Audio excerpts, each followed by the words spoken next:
Oh, hi everybody. I don't suppose you can actually see me very clearly. The light is awful.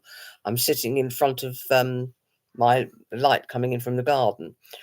I wanted to tell you what it feels like to be falsely accused of crimes, how it absolutely destroys your life, and to have members of the public make the presumption that it must be correct. Um, Although it happened right back in 2014, police came into the house I'm sitting in now, this house, and they went upstairs. They arrived at 6:56 a.m. They went upstairs. Now they were there to seize a computer belonging to my mate. Now, when you go to seize a computer, you're supposed to unplug it at the wall and turn it off immediately before seizing. Take out the hard drives. The police in this case sat having turned the computer on and used it for 9 minutes. They inserted a USB stick, something they later denied ever having done. They also told Jason they're going to do a dictionary search. If you do a dictionary search, you have to, when you go to court, produce the USB stick that you did the dictionary search with and show the dictionary search on the computer. In this case, none of that happened because there was no dictionary search. They planted files. And the reason we know that is the files were all uploaded. There were 18 charges, and 15 of those charges were uploaded before the computer even existed. So they used a date changing program to make it appear that Jason, that's the chap whose computer it was, had downloaded these images on that particular computer using something called Sharisa, which is a file sharing program. But they made a mistake. The computer was actually came into action from June the 1st, 2013. And most of the uploads were between 2010 and 2012, running right up to before the computer existed in June the 1st, 2013. The computer was originally put together by Jason with new parts.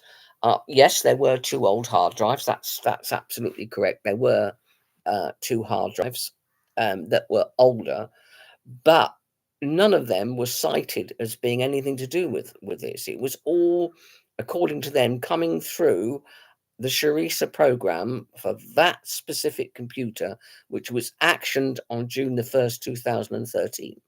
Now, that's the technical point. The point is, since that time, Jason has been unable to work. He's on the sex offender register. He didn't do any of it. He's on the register for life, bearing in mind he's innocent. We can prove this, by the way. We have absolute proof that they used the computer for the 9 minutes. We also have absolute proof of those dates.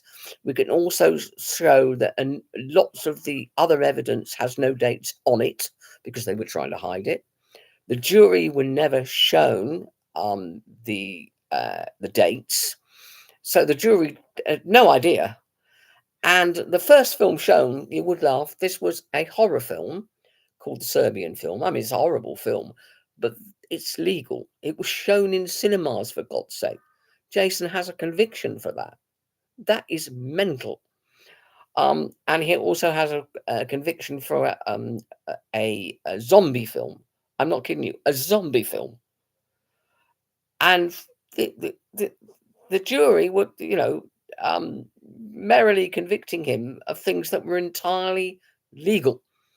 And obviously there were illegal stuff as well, but it was all planted. And the first time Jason saw the evidence was at the actual trial. He was also denied all legal defense from defense witnesses, myself included. We were physically thrown out um, of the barrister's room and told, "No, you're not. No, I don't want to speak to you. I don't want anything to do with you." And the barrister just colluded with the prosecution to ensure there was a conviction. He was even blamed for something that was on Facebook from the United States of America, which they didn't actually have a copy of it. It was just they said, "Oh, you saw this." Um, Something he scrolled past. It was a horrible piece of video. It was where a nanny cam had caught a woman hurting a baby. But that kind of thing appeared on Facebook all the time. Jason doesn't control the foreign videos from the United States of America and who puts it on and what they put on. And only if he clicked on it and made a copy of it by clicking on it would he have been responsible for anything to do with it. He didn't. And they actually said, and he didn't click on it. They said that in court. But it was still used to say he was a bad character, which is absolutely mad. I mean, if people had been there who really understood computers, they would have realised. But the jury didn't understand computers, and you would laugh. The police expert of computer who examined it didn't know how Charissa worked. Said he'd never ever seen Charissa before, which is, as I said, a file share program. So some expert he was. And Jason could not believe what was happening. In my case, I handed a journalist a defense document and was promptly charged for an image on the defense document, which is a privileged document, and you can't actually be charged for a privileged document like that. But I was. I ended up going to Crown Court, being denied all the defense again, and also legal assistance. I wasn't allowed any legal help. I had a Mackenzie friend, that's someone who advises you, and they were told, no, you can't have a Mackenzie friend. But I wasn't allowed to go and get legal assistance. And this was in a Crown Court. And not one journalist, not one, pointed this out, because that makes it a mistrial. The fact that a judicial review changed my conditional discharge to complete discharge, took me off the register and said I should never have been on it, and that wasn't, nobody really talked about that, even though that happened. And I was still had people call me paedophile and names and everything. And it's even now it still happens occasionally. And you can't believe that people are that stupid. When you see what's happening in the courts today and the amount of people that are being wrongly convicted, and and police corruption. If police will do really serious crimes, which includes murder and rape and God knows what else, and then protect an officer who's done it, why wouldn't they fit somebody up and plant evidence? Of course they would.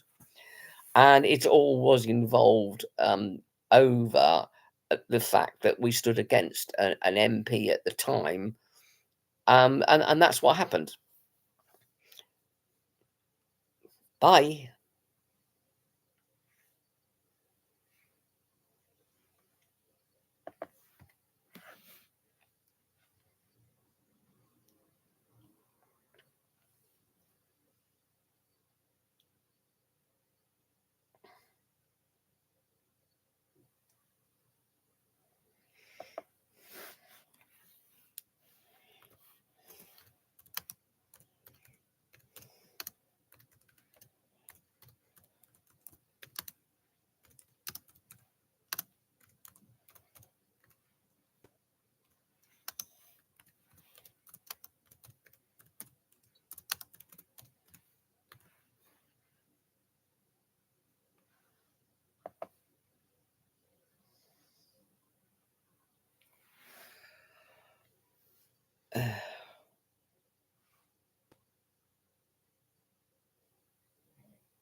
Sorry about that big gap. just wanted to tell you that it's these kind of allegations, and they always go for this sort of thing, because it's the one thing that does the most damage, and that's why they do it. I cannot believe that people believe that of Jason and myself. Um, I know it's not true, um, and I know what they did to us was quite appalling. But out there, there are lots of other people, lots and lots of other people who are suffering exactly the same. So don't be fooled when you see a headline that somebody's done something. Remember to think: is that correct? Is this false allegations or not? Because all too often it is. Anyway, bye. Sorry about the awful gap in the middle. I do apologise. Bye.